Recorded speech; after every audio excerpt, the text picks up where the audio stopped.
सध्वं संवदध्वं शम्भो मनांसि जानतां देवाभागं यथा पूर्वे संजनाना उपासते देवेन्द्रमौलिमन्दारः मकरन्दकणारुणा विघ्नं मरन्तु श्रीराधा कृष्णपादाब्जरेणवः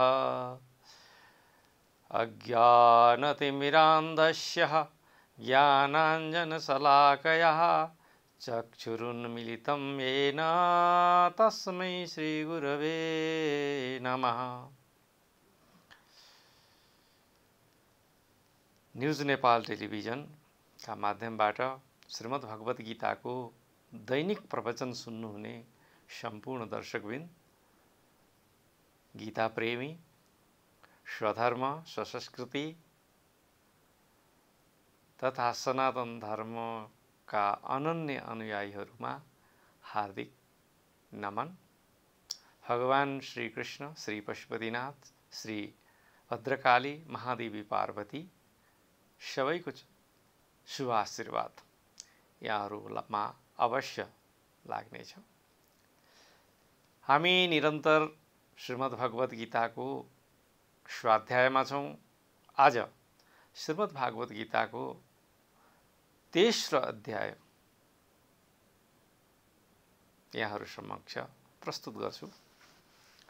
श्रीमद् भगवत गीताको पहिलो अध्याय, पहिलो भागलाई ज्ञान काण्ड भनेर भनिन्छ, जुन 6 अध्यायमा विस्तृत छ। र हामीले दोस्रो अध्यायका अधिकांश भागमा अर्जुन र भगवान श्रीकृष्णको संवाद सुनिरहेका छौं। स्थित प्रज्ञ के हो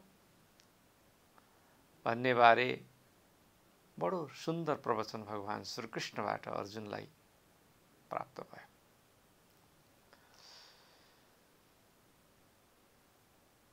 तेस्रो अध्यायको पहिलो श्लोकमा अर्जुन सोध्छन्, ज्यायसी चेत कर्मणस्ते मता बुद्धिर्जनार्दन तत्किं कर्मणि घोरे मां नियोजयसि केशव। यसलाई फेरि एकचोटि सुनौ। ज्यायसी चेत कर्मणस्ते मता बुद्धिर्जनार्दन तत्किं कर्मणि घोरे मां नियोजयसि केशव। अर्जुन भन्छन्, हे जनार्दन, हे केशव, यदि कर्मयोग भन्दा ज्ञान श्रेष्ठ हो भने हजुरको विचारमा त यस्तै सुन्छु, मलाई चाहिँ यस्तो युद्ध रूपी कर्ममा किन लगाउन चाहनुहुन्छ त? हामी सबैको प्रश्न हो यो। श्रीमद् भगवत गीताको 6औं अध्यायमा भगवानले आर्ति जिज्ञासुरर्थाति ज्ञानिश्च अर्जुन, हे अर्जुन, 4 प्रकारका आराधना गर्नेवाला आराधक हुन्छन्। त्यसमध्येमा पहिलो आर्त अर्थात् जहिलेसुकै आत्तिने, डराउने र केवल आफ्नो भरण पोषणमा समर्पित।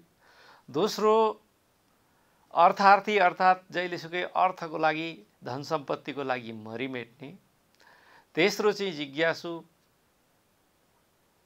जगत ब्रह्म आत्मा परमात्माको बारेमा हमेशा जिज्ञासा राख्ने। र चौथो ज्ञानी। यिनी 4वटा क्याटेगोरी हुन्छन्।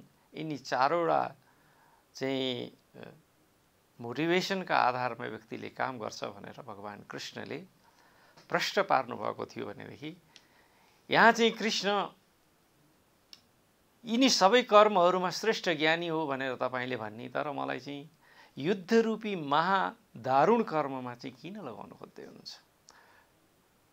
किनभने अर्जुन त युद्धमा उभिएका छन्, बीचमा छ, यतापट्टि कौरव छन्, अर्कोतिर पाण्डव छन्। हामी पनि कौरव पाण्डव जस्तै संसार रूपी जुन युद्ध छ लडिरहेका छौं। कहिले पानी पाइँदैन, कहिले बिजुली हुँदैन, कहिले त्यो प्रशस्त हुन्छ, नपाउँदा हामी पाउनुको लागि लडाइँ गर्छौँ। पाउँदाखेरिमा त्यो चाहिँ नष्ट हुने हो कि नआउने हो कि भन्ने चिन्ता निरन्तर भइरहेछ। खास गरी काठमाडौँ उपत्यका, पोखरा, विराटनगर जस्ता अलि नेपालका नाम चलेका सहरमा बस्नेहरू बासिन्दाहरूलाई थाहा छ कि 1-2 दिन पनि पानी आएन, 1-2 दिन बिजुली आएन, 1-2 दिन चाहिँ फोहोर सफा गर्ने मान्छे आएन, 1-2 दिन हामीले पेट्रोल पाएनौँ भनेदेखि हाहाकार हुन्छ। गाउँघरमा अहिले यो बजारको प्रभाव पर्न थालेको छ, अछुतो कहीँ पनि छैन। हामी एउटा सहरिया बन्ने चक्करमा सुकिला मुकिला हुने इच्छाले प्रेरित भएर सहरमा आएका छौँ र सहरमा सुख छन्, साधन छन्, त्यो सत्य हो। तर कहिलेकाहीँ यदि प्रकृतिले आफ्नो प्राकृतिक रूप देखाउँछ, ह्युमेन क्रिएटेड जो डेभलपमेन्ट हो, त्यसमा अवरोध हुँदा साथ प्रत्येक मान्छेको हामी तपाईको हैसियत थाहा हुन्छ। एकै दिनमा सहरिया हुनुको घमण्ड चकनाचुर हुन्छ। यही नै महाभारतको युद्ध हो। सहरमा बसेका छौँ, हामी लडिरहेका छौँ, काम, क्रोध, लोभ, मोह, ममता, सुविधा इत्यादिहरूका लागि लडिरहेका छौँ। व्यामिश्रेणेव वाक्येन व्यामिश्रेणेव वाक्येन बुद्धिं मोहयसीव मे तदेहं वद निश्चिन्त्य तदेहं वद निश्चिन्त्य येन श्रेयो श्रेयो मवाप्नुयाम्। हे कृष्ण, हजुर साक्षात् परमात्मा हुनुहुन्छ। हजुरले जे जान्नुहुन्छ, जे देख्नुहुन्छ, जे संकल्प गर्नुहुन्छ, त्यो फलीभूत हुन्छ। यो संसार नै हजुरको संकल्पद्वारा उत्पन्न हो। म त्यसैको अङ्ग हुँ र मेरो लागि सबैभन्दा श्रेष्ठ, मेरो लागि सबैभन्दा महत्त्वपूर्ण कर्तव्य मैले के गर्दाखेरिमा यस भौतिक संसारमा र परलोकमा मैले सुख प्राप्त गर्न सक्छु। हे कृष्ण, मलाई भ्रमित नपारिकिन सीधा सीधा अनन्य पथ अर्थात् वास्तविक सत्यको पथ, वास्तविक सत्य उद्घाटित गर्न पर्यो। हजुरका कुराहरू बहुत मिठा छन्, बहुतै महत्त्वपूर्ण छन् र साँच्चै भनौँ कृष्ण, हजुरका कुराहरू, हजुरको उपदेशहरू समाधिमा गएका ऋषिमुनिहरूले समाधि भाषाका माध्यमबाट मात्रै बुझ्न सक्छौँ। म जस्तो बबुरो हो, म तपाईँको मित्र अवश्य हुँ, तपाईँको भतिजो अवश्य हुँ, तर कृष्ण सानी आमाको भाइ अवश्य हुँ, भाइ नै हुँ। तर तपाईँका वाक्यहरूले मलाई चाहिँ मोहित गरिरहेका छन्। म भ्रमित भइरहेको छु। त्यही भएर ज्ञान योग कि कर्मयोग हो कि अथवा भक्ति योग हो, के हो त मेरो लागि श्रेय? यो प्रश्न सबैको। श्रीमद् भगवद् गीताको व्याख्या गर्दै यस प्रश्नको उत्तरमा हनुमान पैशाच भाष्यमा भन्छन् कि वास्तवमा अर्जुनले जुन प्रश्न सोध्नु भएको छ, त्यो प्रश्न सर्वसाधारणको प्रश्न। हाम्रो जुन जीवन छ त्यो चाहिँ अधिकांश भाग सांसारिक सुखको चाहनामा मोहित छ। हामी हर हमेशा यो चाहियो त्यो चाहियो भनेर हामीले भनिरहेका हुन्छौँ। तर तिनी इच्छाहरू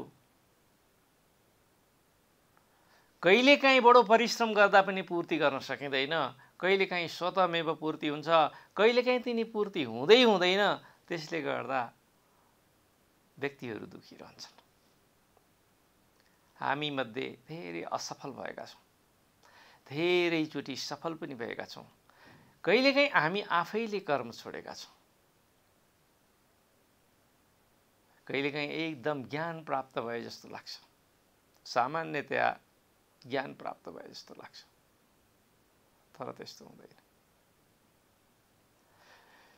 त्यही भएर कृष्ण तपाईका वाक्यहरू, भगवानका वाक्यहरू बुझ्नु त्यति सजिलो छैन, किनभने भगवान चाहिँ षड ऐश्वर्य सम्पन्न हुनुहुन्छ, सर्वज्ञान सम्पन्न हुन्छ, सम्पूर्ण ज्ञान, सम्पूर्ण ऐश्वर्य, सम्पूर्ण शक्ति को उहाँ खान हुनुहुन्छ, खानी हुनुहुन्छ। त्यही भएर क्षमता अनुसार व्यक्तिले बुझ्छन्। भगवान श्री कृष्ण मुसुक्क हाँस्नुहुन्छ। तेस्रो श्लोकमा अर्जुन प्रति मुसुक्क हाँस्दै भगवान भन्नुहुन्छ, लोकेस्मिन् द्विविधा निष्ठा, लोकेस्मिन् द्विविधा निष्ठा। तेस्रो अध्यायको तेस्रो श्लोक, लोकेस्मिन् द्विविधा निष्ठा पुरा प्रोक्ता मया नघ, ज्ञान योगेन सांख्यानां कर्म योगेन योगिनम्। हे अर्जुन, हे निष्पाप अर्जुन, तिमीले आफ्नो जीवनमा कहिल्यै पनि पाप गरेका छैनौ, त्यही भएर घुमाएर कुरा गर्दैनौ। प्राय गरेर कपट गर्ने मान्छे हुन्छन् नि, अलिकति कपटी स्वभावका मान्छे हुन्छन् नि, कुरालाई बङ्ग्याउँछन्। न्याय दर्शनले त्यसलाई चाहिँ दुर्नय भनेर भन्छ। 18 पदार्थ, न्यायका 16 पदार्थहरू मध्येमा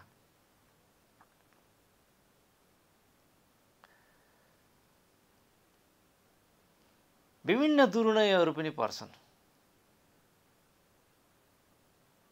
भट्काउने, भ्रमित पार्ने, झुटो बोल्ने, धेरै जसो यस्ता कामहरू चाहिँ कुटिल व्यक्तिहरूबाट हुन्छन्। कुटिल भनेको बाङ्गो व्यक्ति। र अधिकांश संसारका ठुला ठुला जघन्य अपराधहरू पढे लेखेका, उच्च ओहदाका पैसेवालबाट हुन्छन्। तर जुन निर्दोष हुन्छन् नि, निष्पाप हुन्छन् नि, उनीहरूसँग दुई प्रकारको जीवन हुँदैन, दोहोरो जीवन हुँदैन, दोहोरो चिन्तन हुँदैन, दोहोरो कर्म हुँदैन। अर्जुन भगवानका साक्षात मित्र हुन्। अर्जुनसँग दोहोरो जीवन छैन, चिन्तन छैन। जे जस्तो छ, बालबालिकाको जस्तो निष्पाप निर्दोष स्वभाव छ। त्यही भएर अर्जुनले सिधै भने, कृष्ण तपाईँका कुरा बहुत उपयुक्त छन्, तर मेरो बुद्धि घुमिरहेको छ। अहिलेसम्म जति कुरा सुने, कति बुझेँ मैले भन्न सक्दिनँ। एकातिर ज्ञानी बन्नुपर्छ, स्थितप्रज्ञ बन भनेर उपदेश गर्नुहुन्छ कृष्ण, अर्कोतिर युद्ध जस्तो महापापमा होइनुपर्छ, तिम्रो धर्म हो भनेर मलाई अभिप्रेरित गर्नुहुन्छ। कुरा बुझिरहेको छैन। हे निष्पाप अर्जुन, यस संसारमा दुई प्रकारका निष्ठाहरू छन्। निष्ठा शब्द अर्थको चाहिँ विशिष्ट प्रकारले कुनै साधनामा, कुनै कर्ममा निर्लिप्त भावले चुर्लुम्म डुब्ने क्रियालाई निष्ठा भनिन्छ। नैष्ठिक कर्म भनेको, मेरी हजुरआमा जीवनभरि 90 वर्षसम्म बिहान उहाँको विवाह 8-9 वर्षको उमेरमा भएको 92 वर्षसँग निरन्तर बिहान 4 बजेर उठ्नुहुन्थ्यो। स्नान गर्ने जस्तो सुकै चिसो होस् उठेर स्नान गर्ने, त्यसपछि तुलसीमा जल चढाउने, जप्नी भन्छन् त्यति बेला गाउँघरमा सामान्य भाषामा, गुरुद्वारा प्रदान गरिएको आफ्नो जुन गुरु मन्त्र हो त्यसलाई जप्ने 90 वर्षसम्म उहाँले निरन्तर गर्नुभयो। उहाँ खुसी हुनुहुन्थ्यो। त्यसलाई निष्ठा भनिन्छ, नैष्ठिक। जुनै कर्ममा पूर्ण रूपले आलिप्त भएर एकाकार भावले सुर्लुममा डुब्नु र त्यसलाई आफ्नो जीवनको अङ्ग बनाउनु, त्यो पनि अभिन्न अङ्ग बनाउनु भनेकै निष्काम भाव। र यस्तो निष्ठा जुन हुन्छ अर्जुन, त्यो मैले 2 प्रकारका हुन्छन् भनेर भनेको थिएँ। तीमध्ये सांख्ययोगका माध्यमबाट सांख्ययोगीले निष्ठा प्राप्त गर्छन्, ज्ञान योगको अभ्यास गर्छन् र भगवत प्राप्ति गर्छन् भने कर्मयोगको माध्यमबाट अर्का कर्मयोगीहरू छन्, तिनीहरूले भगवत प्राप्ति गर्छन्। यिनी 2टा बाटा। हामी कुन बाटो हिँड्न चाहन्छौँ? ज्ञानी बन्न चाहन्छौँ कि कर्मयोगी बन्न चाहन्छौँ कि भक्तियोगी बन्न चाहन्छौँ? निष्ठा भक्तिमा पनि हुनसक्छ, निष्ठा कर्ममा पनि हुनसक्छ, निष्ठा ज्ञानमा पनि हुनसक्छ। आफैलाई एसेसमेन्ट गर्ने हो। What kind of the nishtha, what kind of the dedication, what kind of the faith, what kind of the surrender you have? कस्तो प्रकारको सरेन्डर छ? र कर्मयोगीहरू कर्ममा निष्ठ हुन्छन्। जैमिनी दर्शनमा जैमिनीद्वारा निर्देशित जुन परम्परा छ, धर्मको परम्परा छ, त्यो कर्मयोगमा आधारित छ। यथातो कर्म जिज्ञासा, धर्मको जिज्ञासा छ भने सांख्य दर्शनले मूलतः योग दर्शनबारे मूलतः ज्ञानबाट भक्ति प्राप्ति, विवेकद्वारा भगवत प्राप्तिको सघन मार्ग निर्देशित गर्छ। अर्जुन, मैले यो कुरा तिमीलाई पहिलो अध्यायमा, दोस्रो अध्यायमा बताइसकेँ। र जति पनि संसारका प्राणीहरू छन्, कहीँ न कहीँ आएर यिनी 2टा निष्ठाभित्र समेटिनुपर्छ र त्यो निष्ठा यिनी 2टा निष्ठाभित्र समाहित भएर प्रकट हुन्छ। कि मान्छे ज्ञानयोगको बाटो हिँड्छ कि मानिस कर्मयोगको बाटो हिँड्छ। कर्मयोगबाट पनि भगवत प्राप्ति हुन्छ भनेदेखि ज्ञानयोगद्वारा पनि भगवत प्राप्ति हुन्छ। मायाबाट उत्पन्न भएका सम्पूर्ण जुन त्रिगुणहरू हुन्, त्रिगुणद्वारा सञ्चालित हुने मन, इन्द्रिय, पञ्चमहाभूत, पञ्चतन मात्र को साक्षात्कार गर्दै अन्ततः आफ्नो मूल स्वरूप भाव अनुसार वैष्णवाचार्यहरूले भगवत सान्निध्यको परिकल्पना गर्छन् भने अद्वैतवादीहरूले भगवत सायुज्यको कुरा गर्छन्, भगवानसँग एकताको कुरा गर्छन्। आफ्नो ओरिएन्टेसन, आफ्नो ज्ञान अनुसार, आफ्नो विवेक अनुसार भगवत प्राप्ति हुन्छ।